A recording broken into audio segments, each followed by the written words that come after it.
അനുഗ്രഹിക്കപ്പെട്ട നല്ല സമയത്തിനായി ഞാൻ ദൈവത്തെ സ്തുതിക്കുന്നു, സ്തോത്രം ചെയ്യുന്നു. ദൈവവചനം ശ്രവിച്ചുകൊണ്ടിരിക്കുന്ന എല്ലാ ദൈവമക്കൾക്കും വീണ്ടും വരാമെന്ന് അരുളി ചെയ്തവനായ കർത്താവായ യേശു ക്രിസ്തുവിൻ്റെ ധന്യനാമത്തിൽ ഞാൻ എൻ്റെ സ്നേഹവന്ദനം അറിയിക്കുന്നു. ഇന്നത്തെ അല്പസമയത്തെ ചിന്തയ്ക്കായി 40-ാം സങ്കീർത്തനം 5-ാം വാക്യത്തിൻ്റെ ആദ്യ ഭാഗം നമുക്ക് വായിക്കാം. എൻ്റെ ദൈവമായ യഹോവേ, നീ ചെയ്ത അത്ഭുത പ്രവൃത്തികളും ഞങ്ങൾക്ക് വേണ്ടിയുള്ള നിൻ്റെ വിചാരങ്ങളും വളരെയാകുന്നു. അനുഗ്രഹിക്കപ്പെട്ട ഒരു വേദവാക്യമാണ് നാം കേട്ടത്. 40-ാം സങ്കീർത്തനം ദാവീദിൻ്റെ ഒരു പ്രാർത്ഥനയാണ്. അവൻ്റെ വലിയ പ്രതിസന്ധികളിൽ നിന്നും രക്ഷിക്കണം എന്നതാണ് തൻ്റെ ആവശ്യം. സംഖ്യയില്ലാത്ത അനർത്ഥങ്ങൾ അവനുണ്ട്. തൻ്റെ പാപനിമിത്തമാണ് അനർത്ഥങ്ങൾ തനിക്ക് വന്നതെന്ന് സങ്കീർത്തനക്കാരൻ വിശ്വസിക്കുന്നു. മേൽപോട്ട് നോക്കുവാൻ കഴിയാതെ വണ്ണം എൻ്റെ അകൃത്യങ്ങൾ എന്നെ എത്തിപ്പിടിച്ചിരിക്കുന്നു എന്നാണ് ദാവീദ് 40-ാം സങ്കീർത്തനത്തിൽ പ്രസ്താവിച്ചിരിക്കുന്നത്. വിഷയം എന്ത് തന്നെയായാലും ഒരു കാര്യത്തിൽ തനിക്ക് വിശ്വാസമുണ്ട്. താൻ ആശ്രയിക്കുന്ന യഹോവ അഥവാ കർത്താവായ യേശു ക്രിസ്തു തന്നോട് കരുണ കാണിക്കുവാനും ക്ഷമിക്കുവാനും ശക്തനാണ് എന്ന് അവൻ വിശ്വസിക്കുന്നു. ദൈവത്തിൽ നിന്നും ലഭിക്കുവാൻ പോകുന്ന സൗഖ്യത്തിനായും രക്ഷയ്ക്കായും അവൻ പ്രതീക്ഷയോടെ അവനെ കാത്തിരിക്കുകയാണ്.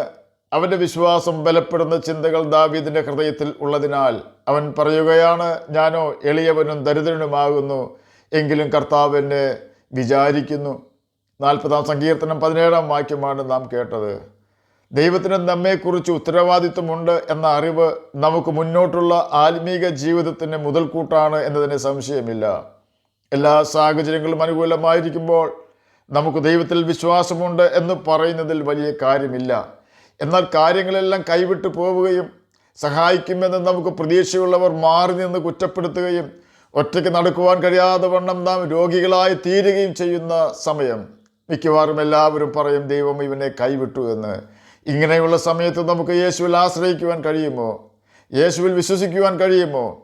വ്യസനവും വേദനയും വരുമ്പോൾ നാം കരയും, അത് മനുഷ്യ സഹജമാണ്. ആ കാര്യമല്ല ഞാൻ പറയുന്നത്. നാം നേരിടുന്ന വിഷമഘട്ടത്തിൽ യേശുവിൽ ആശ്രയിക്കുവാനും വിശ്വസിക്കുവാനും അവനെ മഹത്വപ്പെടുത്തുവാനും കഴിഞ്ഞാൽ ആ വിശ്വാസത്തെ നോക്കി യേശു പറയുന്ന വാക്കാണ്, സ്ത്രീയെ, നിന്റെ വിശ്വാസം വലിയത്. 40-ാം സങ്കീർത്തനം 5-ാം വാക്യത്തിൽ ദാവീദ് പറയുകയാണ്, എൻ്റെ ദൈവമായ യഹോവേ, നീ ചെയ്ത അത്ഭുത പ്രവൃത്തികളും ഞങ്ങൾക്ക് വേണ്ടിയുള്ള നിൻ്റെ വിചാരങ്ങളും വളരെയാകുന്നു. ദാവീദിനെ കുറിച്ച് മാത്രമല്ല, മശിഹായെക്കുറിച്ചും രേഖപ്പെടുത്തിയിരിക്കുന്ന ഒരു സങ്കീർത്തനമാണിത്. ദാവീദിനെക്കുറിച്ച് അല്പം കാര്യങ്ങൾ ചിന്തിച്ചതിന് ശേഷം മശിഹായെക്കുറിച്ച് നമുക്ക് ചിന്തിക്കാം. ദൈവത്തിൻ്റെ അത്ഭുത പ്രവൃത്തികളെക്കുറിച്ച് രേഖപ്പെടുത്തിയിരിക്കുന്നത് സൃഷ്ടിപ്പിനെക്കുറിച്ചും തൻ്റെ സൃഷ്ടികളെ പരിപാലിക്കുന്നതിനെക്കുറിച്ചും പാപത്തിൽ നശിച്ചു പോയ മനുഷ്യവർഗത്തെ അവരുടെ പാപത്തിൻ്റെ ശിക്ഷ ഏറ്റുവാങ്ങിക്കൊണ്ട് മനുഷ്യവർഗത്തെ രക്ഷിച്ചതിനെക്കുറിച്ചും എല്ലാറ്റിനുമുപരി മനുഷ്യവർഗത്തിന് നൽകുവാൻ ദൈവം ഒരുക്കി വെച്ച ശരീരത്തിൻ്റെ വീണ്ടെടുപ്പിനെക്കുറിച്ചും ആണെന്ന് ചിന്തിക്കുന്നതിൽ തെറ്റില്ല. ഇസ്രയേൽ മക്കളെ മിസ്രയീമിൻ്റെ അടിമത്തത്തിൽ നിന്നും രക്ഷിക്കുവാൻ ദൈവം വലിയ അത്ഭുതങ്ങളും അടയാളങ്ങളും ചെയ്തിരുന്നു. ആ അത്ഭുതങ്ങളെക്കുറിച്ചാണോ ദാവീദ് ഉദ്ദേശിച്ചത് എന്ന് നമുക്കറിയില്ല. ദാവീദിന് വേണ്ടി ദൈവം വലിയ കാര്യങ്ങൾ ഒത്തിരി പ്രാവശ്യം ചെയ്തിരുന്നു.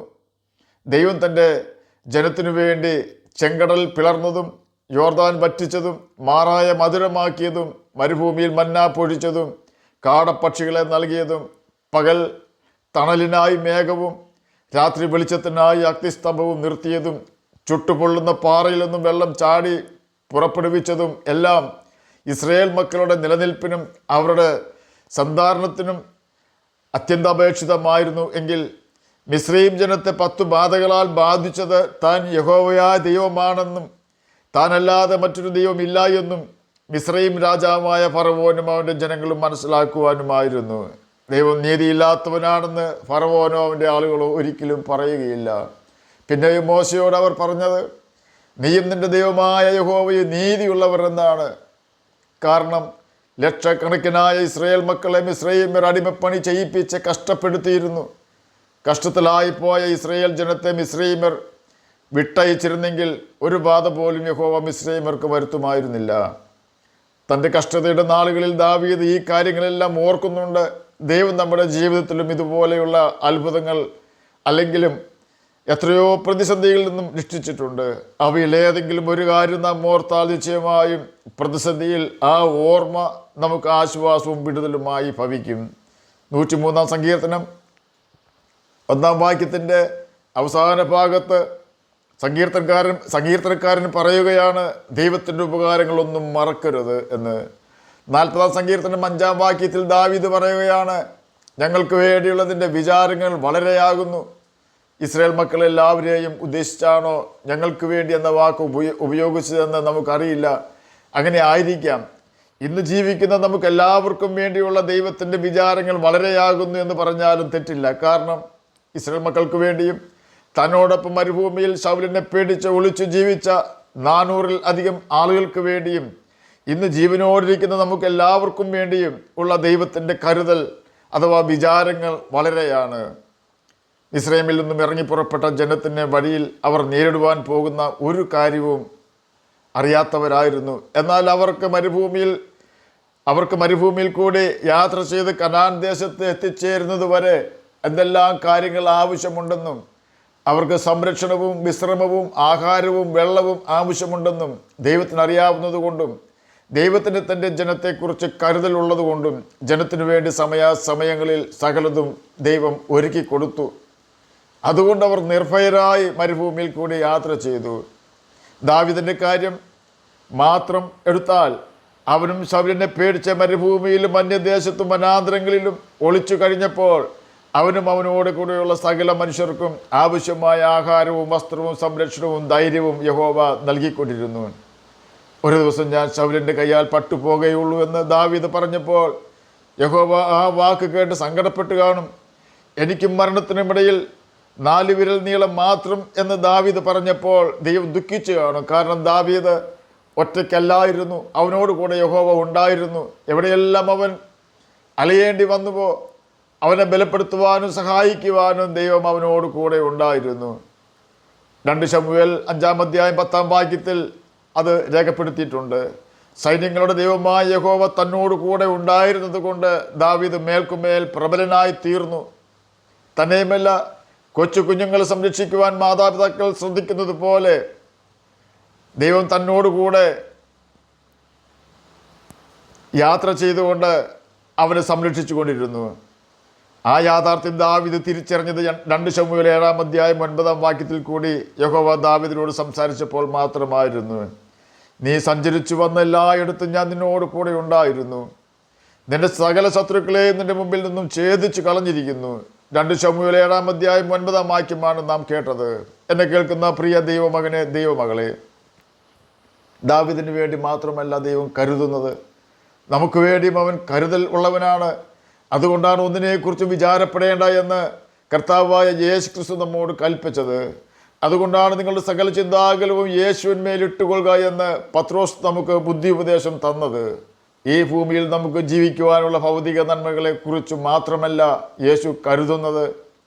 യഥാർത്ഥ ഭാവി എന്നത് നിത്യതയിലാണ്.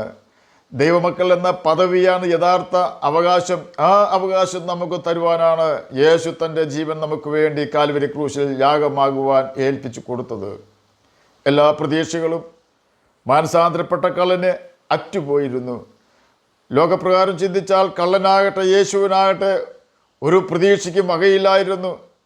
നമ്മുടെ എല്ലാ കഴിവുകളും നഷ്ടപ്പെട്ട് ഇനി നമ്മെക്കൊണ്ട് ഒരു ഉപകാരവും ലഭിക്കുകയില്ല എന്ന് ഉറപ്പായാൽ നമ്മുടെ സ്നേഹിതർക്കും കൂട്ടാളികൾക്കും നമ്മിൽ നിന്നും അകൽച്ച ഉണ്ടാകുന്നത് സ്വാഭാവികം മാത്രമാണ്. തിരുവെഴുത്തിന് നിവൃത്തി വരുന്നതിന് വേണ്ടി ആയിരുന്നെങ്കിലും യേശുവിൻ്റെ ശിഷ്യന്മാർ അവനെ വിട്ടുപോയത് ഇനി ഒരു നന്മ യേശുവിൽ നിന്നും വരികയില്ല എന്ന ചിന്ത കൊണ്ടോ അല്ലെങ്കിൽ നേതാവിനെ പിടിച്ച് ക്രൂശിച്ചു ഇനി തങ്ങളെ പിടിച്ചെങ്കിലോ എന്ന ഭയമോ ആയിരിക്കാം. എന്നാൽ മാനസാന്തരപ്പെട്ട കള്ളൻ പറയുകയാണ്, ബലഹീനനായ യേശുവിനെ നോക്കിക്കൊണ്ട്, രക്തം മുഴുവൻ വാർന്നുപോയ കർത്താവായ യേശു ക്രിസ്തുവിനെ നോക്കിക്കൊണ്ട്, കണ്ടാൽ ആളല്ല എന്ന് തോന്നുമാറ് സൗന്ദര്യമെല്ലാം നഷ്ടപ്പെട്ട് വിരൂപനായി തീർന്ന യേശുവിനെ നോക്കിക്കൊണ്ട് തന്നെ കുത്തുന്നവരോടോ നിന്ദിക്കുന്നവരോടോ വ്യസനിപ്പിക്കുന്നവരോടോ പ്രത്യുത്തരം പറയുവാൻ പോലും കഴിയാതെ പ്രത്യുത്തരം പറയാതെ കരയുകയും ഉപദ്രവിക്കുന്നവർക്ക് വേണ്ടി പ്രാർത്ഥിക്കുകയും ചെയ്തുകൊണ്ട് മുൾക്കിരീടധാരിയായി ക്രൂശിൽ തൂങ്ങിക്കിടക്കുന്ന യേശുവിനെ നോക്കിക്കൊണ്ട് കള്ളൻ പറയുകയാണ്, യേശുവെ, നീ രാജ്യത്വം പ്രാപിച്ച് മടങ്ങി വരുമ്പോൾ എന്നെ ഓർക്കണമേ.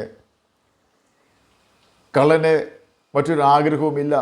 തീർത്തും ക്ഷീണിതനായ യേശു അതിന് ഉത്തരം നൽകി, ഇന്ന് നീ എന്നോട് കൂടെ പറുദീസയിലിരിക്കും എന്ന് സത്യമായി ഞാൻ നിന്നോട് പറയുന്നു. എല്ലാം തീർന്നുവെന്ന് യേശുവിനെക്കുറിച്ച് ലോകം വിധി എഴുതിയെങ്കിലും താൻ ആരാണെന്ന് യേശുവിന് കൃത്യമായി അറിയാമായിരുന്നു. തന്നെയുമല്ല, യേശു ആരാണെന്ന് മാനസാന്തരപ്പെട്ട കള്ളനും തിരിച്ചറിഞ്ഞു.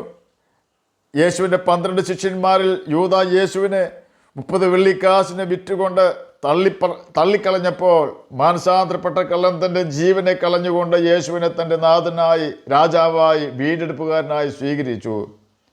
ലോകം പറഞ്ഞു യേശുവും കള്ളനും തീർന്നു പോയി എന്ന്. എന്നാൽ രണ്ടുപേരും അന്ന് പറുദീസയിൽ പ്രവേശിച്ച ദിവസമായിരുന്നു അത്.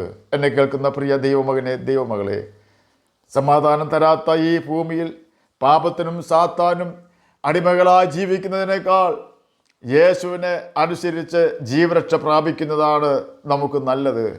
എല്ലാവരും നാം തീർന്നു പോയി എന്ന് വിധി എഴുതിയേക്കാം, എന്നാൽ യേശു നമ്മുടെ വിധിയെ മാറ്റി എഴുതുന്നവനാണ് എന്ന യാഥാർത്ഥ്യം നാം ഒരിക്കലും മറന്നു പോകരുത്.